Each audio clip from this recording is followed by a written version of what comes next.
In the quaint town of Woodgrove, nestled between whispering forests and the ceaseless murmur of the ocean, the Redwood residence stood as a solemn reminder of times long past. The sprawling Victorian mansion, with its gabled roofs and looming towers, had seen better days. It was now known amongst the townsfolk as the most enigmatic fixture of their community, largely due to its dark history and the bizarre incidents that frequented its grounds. On a blustery evening in October, 20-year-old Anna Redwood decided to stay alone at the mansion while her parents were away on a week-long trip to a neighboring town for a conference. Anna, a photography student with a brave heart, always dismissed the ghost stories associated with her family home as mere superstitions. Little did she know, this night would challenge every ounce of her disbelief. The wind howled against the window panes as Anna set up her equipment to capture the storm's fury. Her camera clicked and whirred, immortalizing the dance of the trembling trees bathed in the dim glow of the moonlight.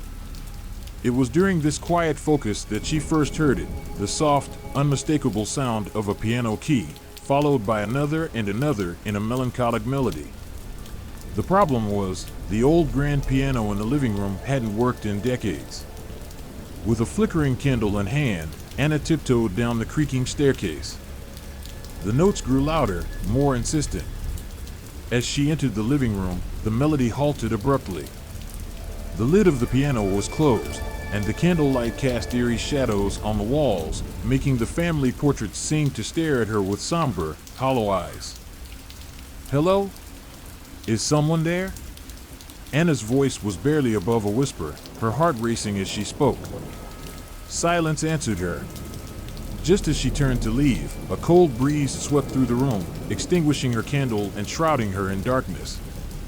The temperature had dropped significantly, and Anna felt the icy fingers of dread crawl up her spine. She fumbled for her phone, using it as a torch, but as she illuminated the room, she gasped. On the dusty floor, a fresh set of wet footprints led from the piano to the shadowy hallway. Summoning every bit of her courage, Anna followed the trail, her phone casting long, ominous shadows against the walls. The footprints led to the library, a room seldom used, filled with ancient books and the musky scent of old paper. The door creaked open on its own as she approached, revealing a room swallowed in darkness. "Who's there?" she demanded, her voice echoing slightly in the cold air. Again, no reply came, but the sound of rustling pages drew her deeper into the room. A book lay open on the floor, its pages flipping as if caught in a non-existent breeze. Anna approached and shone her light on the book. It was a diary, her great-grandmother's, dating back to the 1920s, filled with entries of hidden secrets and forbidden rituals performed within these very walls. As she read, a whisper slithered through the room, "Find me." Startled, Anna dropped the phone, plunging the room into darkness. Her heart thumped loudly in her chest as the whisper repeated, "Find me, Anna." Panicked, she scrambled to retrieve her phone when suddenly, the entire house shook. Objects began to levitate, books flew off shelves, and an unearthly howl filled the air. Anna screamed, sprinting towards the door, but it slammed shut in front of her, trapping her inside. The room grew colder, and a figure materialized in the darkness, a woman, spectral and sorrowful, with hollow eyes that seemed to bore into Anna's soul. "Help me," the apparition moaned, reaching out with a decomposing hand. Anna, paralyzed with fear, could only watch as the ghostly figure advanced towards her, the room swirling with the tormented souls of the past, each whispering their own tales of despair. Just as the figure was about to touch her, everything stopped. The house fell silent, the air still, as if the storm outside had taken a breath. The silence that enveloped the room was thick, nearly suffocating. Anna's heart pounded against her chest, each beat a loud echo in the deathly quiet. The spectral woman halted merely inches away, her face a grotesque mask of sorrow and pain. Anna, frozen with terror, could only stare into the depthless pits of the ghost's eyes, searching for some hint of humanity. "Who are you? What do you want from me?" Anna managed to choke out, her voice a fragile whisper in the oppressive air of the library. The ghost's mouth twisted into a semblance of a smile, more tragic than comforting. "You know who I am, Anna." "You've always known," she replied, her voice a chilling blend of echoes as if coming from a far-off cavern. Anna's mind raced, trying to piece together the cryptic clues. Her great-grandmother's diary, the rituals, the haunting, everything seemed connected, but the links eluded her grasp. The ghostly figure reached out again, her hand cold and ephemeral, touching the diary that lay open on the floor. The touch seemed to ignite a reaction, and the pages flipped rapidly, stopping on an entry dated October 31st, 1924. "Read," the figure commanded. With trembling hands, Anna picked up the diary, the ghost's icy presence chilling her to the bone. The entry was written in a frantic scrawl, unlike her great-grandmother's usual meticulous hand. It spoke of a forbidden summoning, a desperation to alter fate, and a pact that had gone horrifyingly wrong. The last line of the entry was a stark warning: should the redwood line continue, so too will the curse within these walls. The air grew colder, and the walls of the library began to tremble. Books fell like rain, and the lights flickered wildly as if the house itself was reacting to the revealed secrets. Anna looked up at the ghost, realization dawning on her. "You're her, aren't you?" "My great-grandmother," Anna whispered, the weight of the legacy heavy on her shoulders. "Yes, and this curse, this torment is my doing." "But you, Anna, you have the power to end it," the ghost of her great-grandmother revealed, her voice a mixture of hope and eternal sadness. "How? Tell me how to stop this," Anna pleaded, desperate to escape the nightmare her home had become. "You must find the heart of the house, the origin of the summoning. There, you will find the answer. But beware, the spirits that dwell here will not let their secrets be unearthed easily. You must be brave, Anna, braver than you've ever been," the ghost instructed, her form beginning to fade. "Wait! Don't leave me!" Anna cried out, but it was too late. Her great-grandmother's spirit dissolved into the air, leaving behind a cold void. Armed with nothing but the flickering light of her phone and the diary clutched tightly in her hand, Anna left the library. The house groaned around her, the wind howling through the corridors like the cries of the damned. Shadows danced on the walls, twisting into horrifying shapes that seemed to follow her every move. As she made her way to the cellar, the heart of the house, the temperature dropped so drastically that her breath became visible, each exhale a cloud of vapor in the chilling air. The wooden stairs creaked ominously under her weight, threatening to collapse and send her plummeting into the darkness below. The cellar was a cavernous room, the walls lined with ancient runes that glowed faintly in the dim light. In the center stood an altar, made of stone and covered with arcane symbols. It was here that the summoning had taken place, the air still thick with the echoes of old magic and desperate pleas. Anna approached the altar, her every instinct screaming for her to run, to escape the suffocating evil that permeated the room. But she pressed on, determined to end the curse that had plagued her family for generations. Suddenly, the cellar door slammed shut behind her, the sound a definitive bang in the quiet. Darkness enveloped her, the light from her phone flickering out as if snuffed by an unseen hand. Whispers filled the room, a cacophony of voices that swirled around her, each one a thread in the tapestry of her family's tormented past. Leave. Curse. Death. The words meshed into a terrifying litany that seemed to come from everywhere and nowhere. Anna's heart raced as she tried to find the altar by touch, her hands trembling as they swept over the cold stone.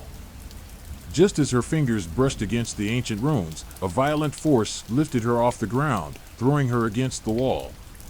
Pain exploded in her back, her head swimming as she struggled to stay conscious. "You will not break the cycle," a new, malevolent voice boomed through the darkness, powerful and sinister, reverberating against the very foundations of the house. The air thickened, heavy with malevolence, as if the darkness itself were alive, pulsating with ancient wrath. Anna struggled to her feet, pain coursing through her body, each movement a testament to her determination. The darkness seemed to close in around her, tangible and oppressive, yet she pushed forward, her hands reaching out to the cold, rough surface of the altar. She could feel the engravings under her fingertips, each one a symbol of a pact made long ago, a pact that had bound her family to this perpetual nightmare. "I am not afraid of you." Anna shouted into the darkness, her voice defiant yet quavering with the effort to remain courageous. The atmosphere shifted, the air now charged with a mocking amusement. Brave words for one so insignificant. You do not even comprehend the forces you are meddling with, child, the voice taunted, its tone dripping with disdain. Ignoring the taunts, Anna frantically felt around the altar for any clue, any object that might serve as a key to ending the curse. Her fingers brushed against something small and metallic hidden in a crevice of the stone. Pulling it out, she found it was a pendant, old and tarnished, but clearly crafted with care. It depicted a closed eye, encircled by arcane inscriptions.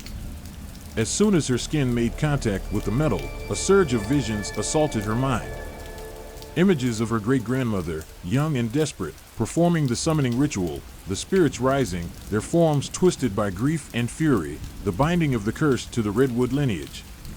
Each vision was more horrifying than the last, a cacophony of screams and whispers that threatened to overwhelm her sanity. You found the talisman. Foolish girl, do you think this trinket can save you? The voice boomed, the sound so loud it shook the dust from the cellar ceiling. Anna clutched the pendant tightly, feeling a strange warmth emanating from it, a stark contrast to the chill of the cellar. It's not just a trinket. It's the key to ending all of this, she retorted, her resolve hardening. Laughter, dark and terrible, filled the room. Then come, show us your strength. Let us see if you can unravel what has been woven through decades, the entity challenged. The darkness retreated slightly, and a path illuminated by an eerie, phosphorescent glow appeared, leading deeper into the cellar. With no other options and the weight of her family's legacy on her shoulders, Anna followed the path. It twisted and turned, delving deeper into the earth beneath the house, the walls closing in around her as she moved. The path ended at a large chamber, its walls covered in more runes, each glowing with a sickly green light. In the center of the chamber stood a mirror, its surface swirling with mist, frames carved with scenes of despair and madness. Anna approached the mirror cautiously. The air around it was cooler, and she could feel the pendant pulsating, as if in response to the proximity of the glass. She lifted the pendant, holding it out towards the mirror. The mist within the glass stirred, coalescing into a figure, a shadowy semblance of her great-grandmother. Anna, you must be the one to break the cycle. Free us all, the figure spoke, its voice a sorrowful echo. How? Tell me what I need to do. Anna pleaded, desperation edging into her voice. You must confront the core of the curse, the heart of the darkness. Use the talisman to open the way. But beware, child, for you are not the only one bound by this curse. The spirits, they will try to stop you. They are bound to the curse as much as we are, trapped between worlds, the figure warned, its form beginning to fade. Anna nodded, understanding the magnitude of what she was about to undertake. She raised the pendant towards the mirror, and the eye in the middle of the talisman opened slowly, revealing an iris of glowing gold. The mirror's surface rippled, and a portal opened, a gateway bathed in a chilling light. Steeling herself, Anna stepped forward, crossing the threshold into the unknown. The portal closed behind her with a resounding thud, leaving her enveloped in a realm of shadows and whispers. Shapes moved in the periphery, half-seen figures watching her every step. She walked forward, each step echoing ominously in the vast emptiness. The shadows grew denser, more aggressive, forming into tangible forms that lunged at her, faces twisted in anguish and rage. Anna clutched the pendant, its light her only protection, casting a sacred barrier around her. As she ventured deeper, the air grew thicker, filled with the cries of the tormented souls bound to the curse. Their voices were desperate, each one pleading for release or threatening her demise. The floor beneath her feet was no longer solid, but seemed to be made of a swirling mist that tugged at her ankles, trying to pull her down into the abyss below. Anna fought against it, her steps heavy but determined. You cannot save them. You cannot even save yourself, a voice hissed from the darkness, its tone malicious. Ignoring the threats, Anna pressed on. The pendant's glow intensified as she approached what appeared to be the heart of this shadowy realm. There, in the center of a vast, dark void, was an altar similar to the one in her cellar, but much larger and covered in pulsating runes. Above the altar, a vortex of spectral energy spun wildly, its core as black as pitch. As she approached the altar, the air became almost solid with malice and despair. Phantom hands reached out from the darkness, grasping at her, their touch cold and painful. She shielded herself with the pendant, its light repelling the spirits momentarily. Anna reached the altar and placed the pendant in a small indentation at its center. The runes began to glow brighter, and the black vortex above started to shrink, condensing into a more concentrated form. She could feel the energy in the air shifting, the balance of power turning. Suddenly, the voices of the spirits changed their tone. Instead of malice, there was fear. Instead of threats, there were pleas. "Do not condemn us to oblivion," they cried out. "I'm not here to destroy you, but to free us all," Anna shouted into the void, her voice echoing. But as the vortex continued to condense, a new, powerful force emerged. A figure, tall and imposing, its form made of shadows and smoke, stepped out from the contracting dark core. Its eyes were like burning coals, and its presence brought a wave of despair so intense it was almost suffocating. "You dare to challenge the foundations of this curse?" the shadow figure boomed, its voice like thunder. "You, a mere mortal?" Anna stood her ground, though her body trembled. "This curse ends tonight, with me," she declared, though doubt crept into her heart.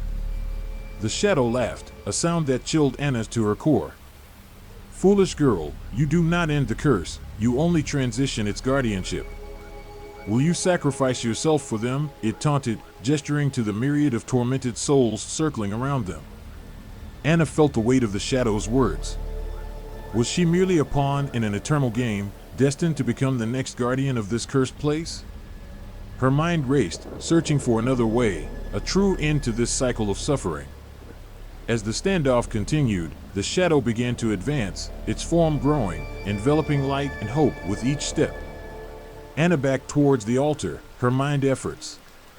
The air around her thickened, turning into a palpable force of resistance, as if the curse itself had manifested into a tangible entity, desperate to protect its existence.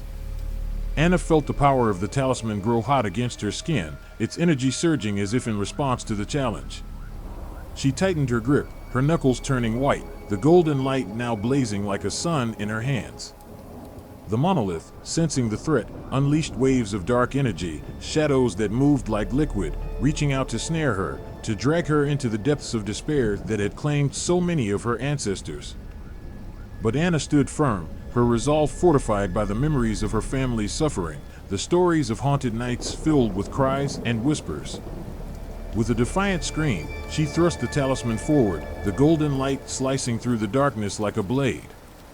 The shadows recoiled, shrieking as they evaporated under the assault of purity and fire. The spirits caught in the tumultuous dance around the obelisk began to chant, their voices rising in a cacophony of desperation and hope. The chant formed a powerful counter-rhythm to the curse's own dark pulse, creating a dissonance that shook the very air. Anna felt the chant resonate within her, a symphony of liberation that bolstered her spirit.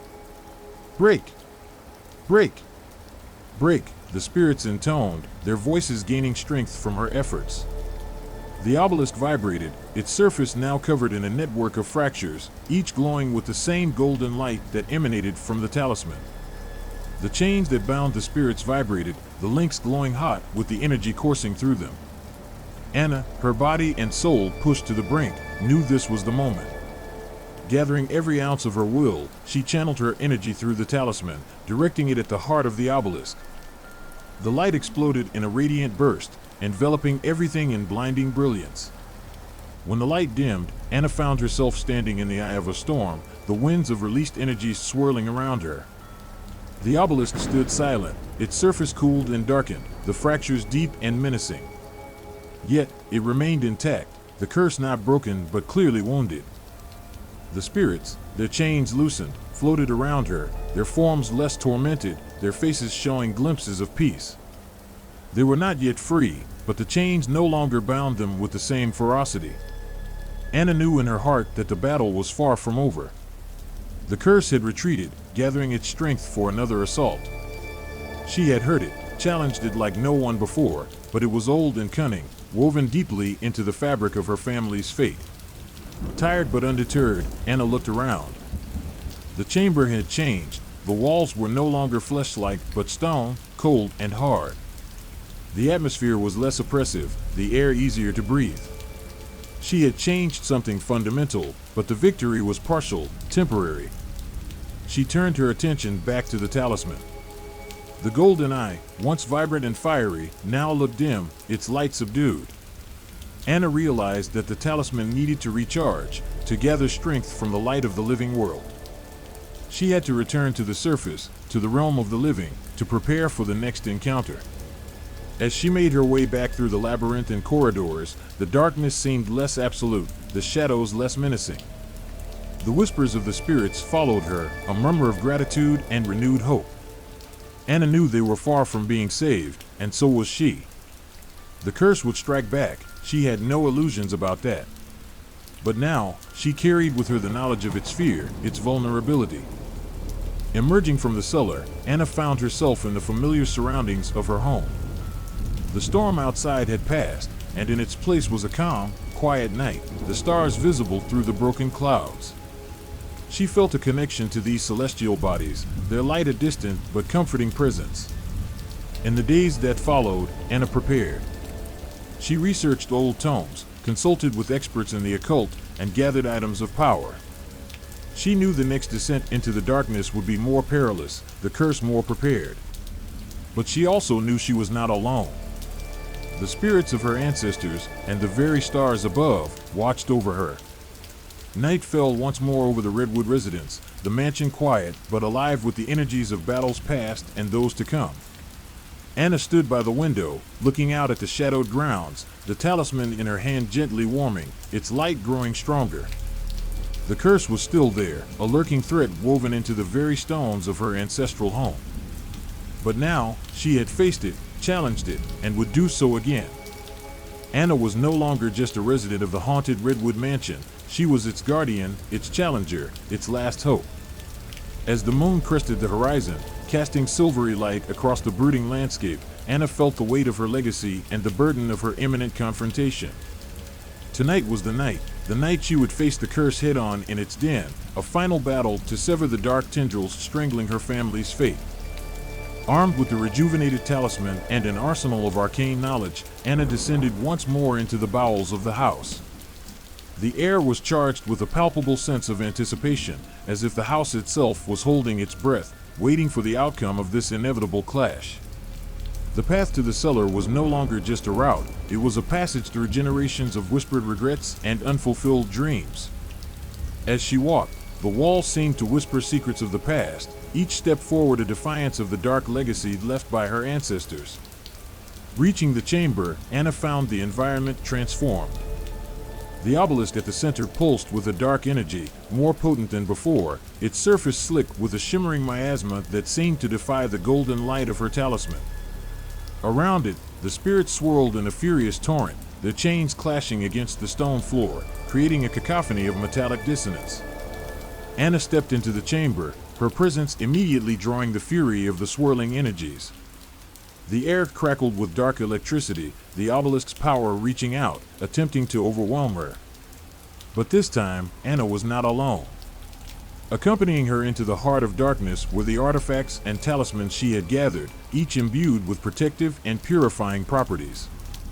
I am here, not just as Anna Redwood, but as the bearer of my family's will, the hope of my ancestors, and the harbinger of your end, she declared, her voice echoing off the ancient stones, strong and clear. The obelisk responded, its pulse quickening, a deep hum filling the air, a sound both menacing and desperate. It knew the threat Anna posed, and it was ready to fight for its survival. As Anna raised the talisman, the spirits intensified their swirling, their chains lifting and lashing out like whips. She dodged a chain, feeling the wind of it pass by her face, a reminder of the deadly stakes of her quest. With a shout, she thrust the talisman forward, the golden light bursting forth in a radiant beam. The light struck the obelisk, and the chamber trembled, the very foundations of the curse shaken. The obelisk fought back, dark waves emanating from its core, clashing with the light in a spectacle of supernatural force. The battle raged, light against darkness, each force pushing and pulling in a violent dance. Anna moved fluidly, her knowledge of arcane lore guiding her movements as she countered each dark wave with a burst of light from her talisman or an incantation that vibrated with the power of her will. The spirits, caught in the middle, began to change. The light, mixed with the dark, started to dissolve their chains, breaking the links one by one. Freed from their eternal torment, they began to aid Anna, their own energies adding to the power of the light. "You cannot win," Anna cried out, her voice a powerful incantation of its own. "I am the culmination of generations, and I bring an end to this." With a final surge of power, she directed the full force of her will and the talisman's light at the obelisk. The collision was cataclysmic, a blinding explosion of energy that rocked the chamber, sending shockwaves through the foundations of the house. As the light dimmed, Anna stood amidst the ruins of the chamber, the obelisk shattered, its pieces scattered like dark jewels upon the broken ground. The spirits, now fully released, floated around her, their forms brightening, faces alight with peace and gratitude before they faded into the afterlife, finally free. Breathing heavily, Anna felt the weight lift from her shoulders, the oppressive presence of the curse gone, replaced by a lightness she had never known. The house itself seemed to breathe a sigh of relief, the air clearer, as if a great storm had passed, leaving behind calm and tranquility. As she made her way back to the surface, the first light of dawn crept across the sky, painting the world in hues of gold and pink. Anna knew that this victory was not just for her, but for all the Redwoods who had suffered under the curse's shadow. She had broken the cycle, set her family free, and reclaimed her home from the darkness that had consumed it for nearly a century. But as she stepped out into the new day, the first rays of the sun warming her face, she knew that the story of the Redwood residence was not yet complete. There were repairs to be made, both to the house and to the scars left on the town's memory by the dark forces that had lurked within its walls. As the descendant of the Redwood line, Anna felt a deep responsibility to not only mend the physical breaches, but also to heal the spiritual wounds that the curse had inflicted on the community of Woodgrove. Anna spent the following months restoring the mansion, each repair symbolic of the healing taking place within her own heart and in the fabric of her family's history. She opened the doors of the Redwood residence to the townspeople, transforming her once isolated home into a place of community and learning. It became a cultural center where history, art, and the lessons of the past were shared, turning the legacy of the Redwoods into one of resilience and redemption. As autumn returned, casting long shadows and painting the leaves in fiery hues, the mansion hosted its first event, an exhibition of Anna's photography, capturing the beauty of Woodgrove and the transformative journey of her family estate. The townsfolk, once wary of the mansion's somber reputation, now walked its halls with a sense of wonder and respect. During the event, Anna stood by a particular photograph, a sunrise over the mansion, the light washing over the old stone and ivy. It was her favorite shot, symbolizing a new dawn. As guests admired the photo, they spoke in hushed, awe-inspired tones, not just about the beauty of the image, but about the palpable change in the atmosphere of the place.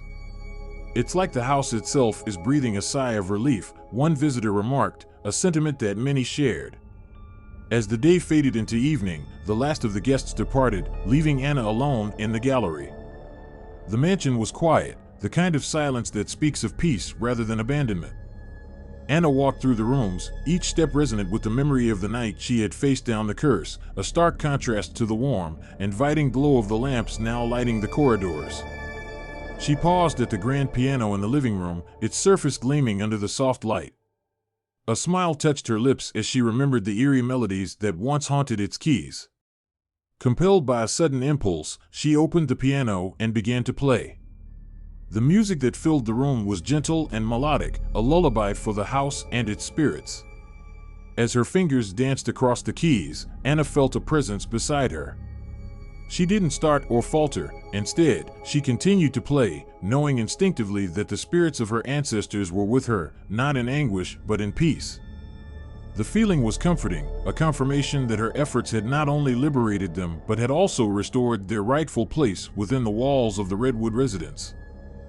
The melody carried through the house, winding its way up the staircases and through the hallways, a sweet serenade that soothed the old bones of the building. And as she played, the spirits gathered, their forms faint and ethereal, drawn to the warmth of the music. They did not wail or moan, but stood silent and attentive, their presence a gentle pressure in the air. With the final note hanging in the silence that followed, Anna felt a profound sense of completion. The curse was broken, the spirits were at peace, and the mansion, a once ominous figure against the skyline of Woodgrove, stood as a beacon of hope and renewal. As she closed the piano, the last light of the day fading from the windows, Anna knew that the story of the Redwood Curse would live on, not as a tale of fear, but as a legend of courage and a testament to the enduring power of light over darkness. The Redwood residence, once a place of shadows and dread, had become a home not just for her, but for an entire community, a place where the past was honored and the future embraced with open arms. And sometimes, late at night, when the wind whispered through the trees and the world was hushed, Anna could still hear the faintest melody, a lullaby of the house, singing itself to sleep. The Redwoods had come full circle, their legacy no longer one of hauntings and horror, but of healing and home.